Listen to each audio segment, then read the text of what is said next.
Hello everyone, this is Vinod Kumar Verma and you are welcome to Madhuban BK English classes. Once again, I am here in front of you with a very interesting topic.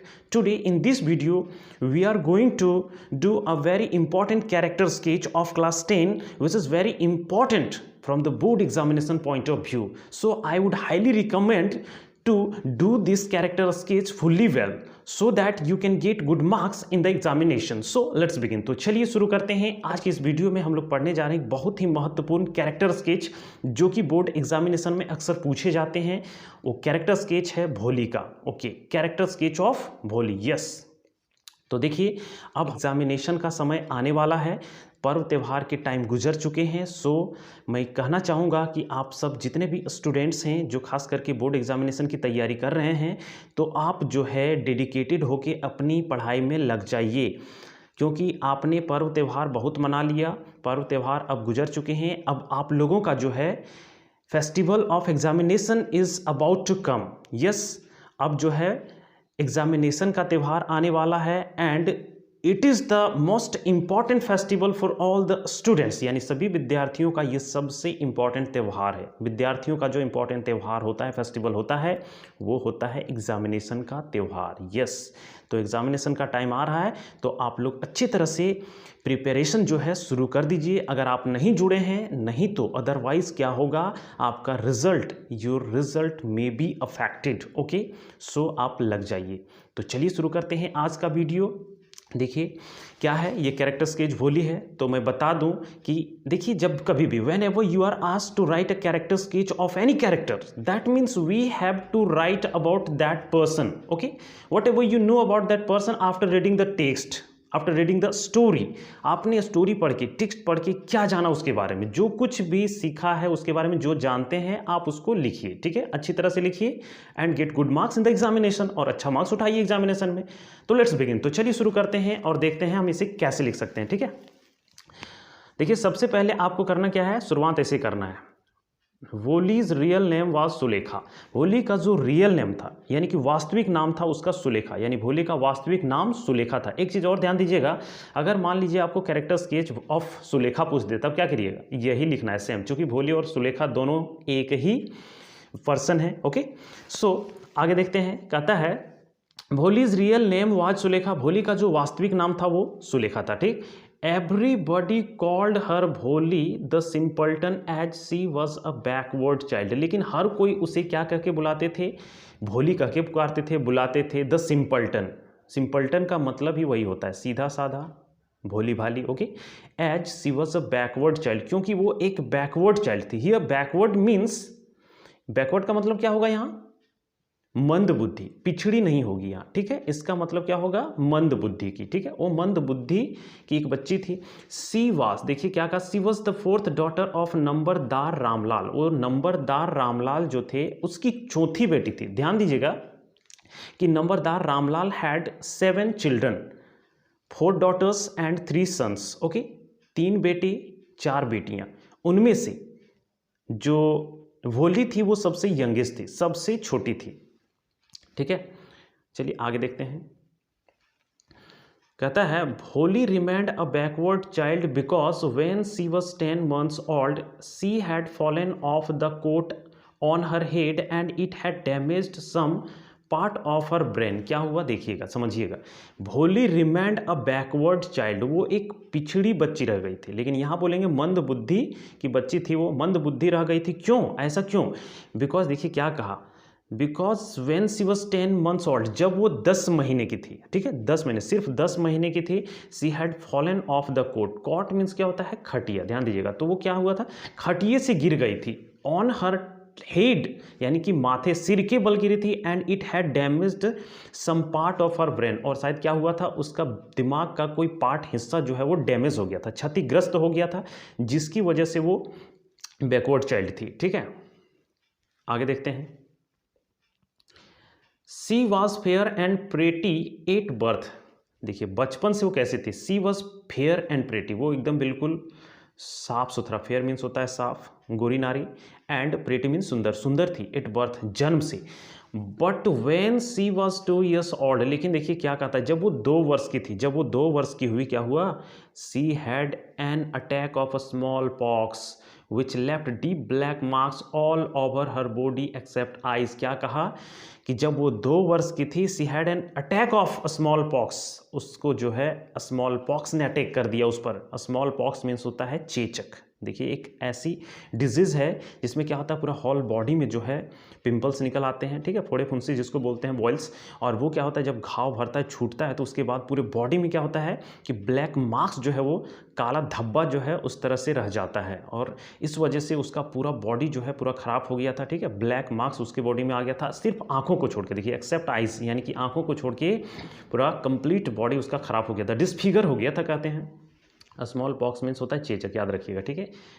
अब देखिए कहता है she started speaking only when she turned 5, जब वो 5 वर्ष की हुई उस समय उसने बोलना शुरू किया। देखिए but she stammered when she spoke and as a result she was always mimicked और made fun of by the other children.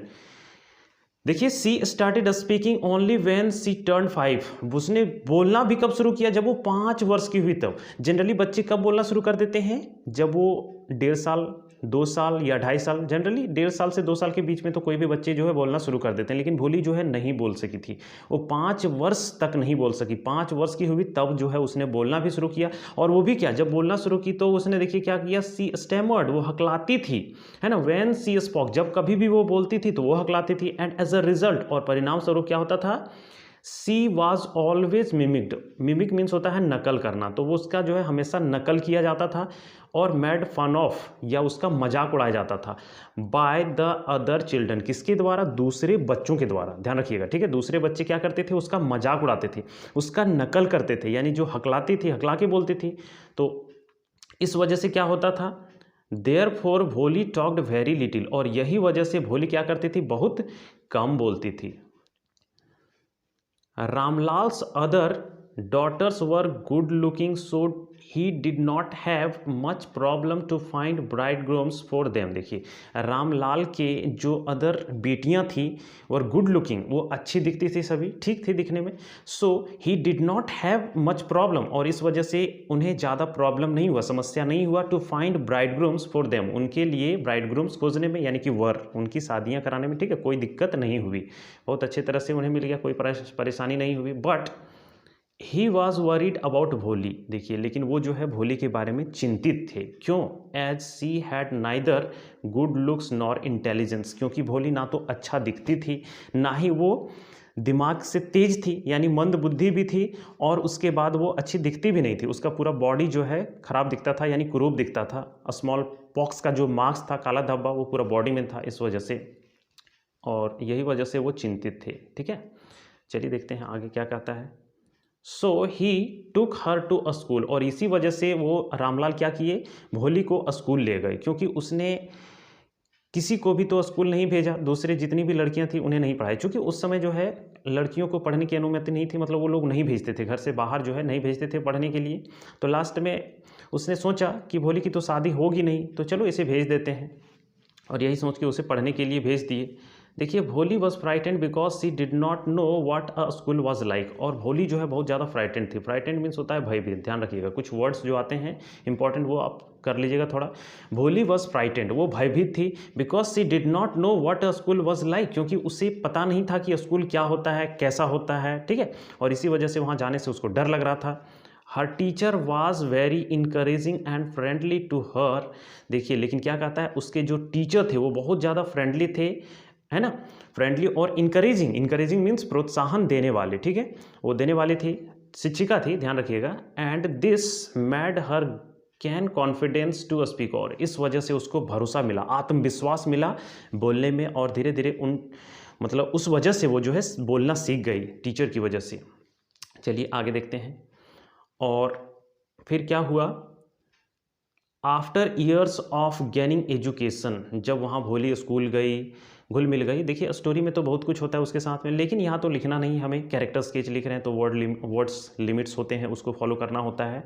तो आपको इसमें जितना बोला जाता है उतना ही लिखना होगा, तो कोई दिक्कत नहीं, बस आप जानिए, ठीक है। और एक चीज़ मैं बता दूं कि अगर आप कैरेक्टर स्केच कर रहे हैं तो आपका बहुत सारा क्वेश्चंस जो है यहाँ से आप डील कर सकते हैं इसमें जो है, यानी कि कैरेक्टर स्केच आपने कर लिया तो अदर क्वेश्चंस भी अगर एग्जामिनेशन में आते हैं तो यू कैन राइट इजीली, आसानी से उसका आंसर्स लिख सकते हैं, ठीक है। तो देखिए क्या कहता है, after years of gaining education, ज्ञान मीन्स होता है प्राप्त करना, ठीक है। तो वर्षों तक शिक्षा प्राप्त करने के बाद, समझिएगा, and with the help of her teacher, और अपने शिक्षिका की मदद से क्या हुआ, भोली turn into a confident girl, भोली जो है एक नीडर साहसी लड़की बन गई, जो कि एक कैसी थी पहले तो पता ही है, शुरू में वो बहुत ज़्यादा डरपोक यानी सीधी सादी थी, भोली भाली थी, उसके बाद वो बढ़िया से बोल नहीं पाती थी, हकलाती थी, उसके बाद मंद बुद्धि की थी। लेकिन जब उसने शिक्षा हासिल किया तो देखिए शिक्षा में कितना पावर है। Yes certainly education his power, knowledge is power जो कहा गया, बहुत अच्छी बात है, ठीक है। इसलिए आप नॉलेज ग्रहण कीजिए, अच्छी तरह से कीजिए, लाइफ में याद रखिएगा नॉलेज से बड़ा कोई पावर नहीं होता है दुनिया में। तो इसमें देखिए क्या है, आगे बढ़ते हैं, कहता है she no longer stammered and could speak properly, उसके बाद जब शिक्षा हासिल की उसने तो अब वो हकलाती भी नहीं थी और बहुत अच्छी तरह से बोलना सीख गई थी, प्रॉपरली बोल सकती थी। अब स्कूल में पढ़ने के बाद वो सीख गई सब कुछ, टीचर ने उसे बहुत अच्छी तरह से सिखाया, बहुत मेहनत की है उस शिक्षिका ने उसके प्रति, ठीक है। और इस तरह से वो बोल्ड गर्ल बन गई एक मंद बुद्धि से। तो देखिए एजुकेशन का पावर क्या था, शिक्षा की वजह से ही ऐसा हुआ, ठीक है। तो ये था हमारा कैरेक्टर स्केच। आशा है कि आपको आज का वीडियो जो है अच्छा लगा होगा, क्योंकि ये आपके एग्जामिनेशन के दृष्टिकोण से भी बहुत ज़्यादा इम्पॉर्टेंट है, इसलिए आप इसे अवश्य करिएगा, बढ़िया से इसे 2-4 बार पढ़ लीजिएगा, रिवाइज कर लीजिएगा, ताकि आप अच्छी तरह से एग्जामिनेशन में लिख सकते हो और अच्छा मार्क्स उठा सकते हो। That's all for today, see you in the next video, thanks for watching this video.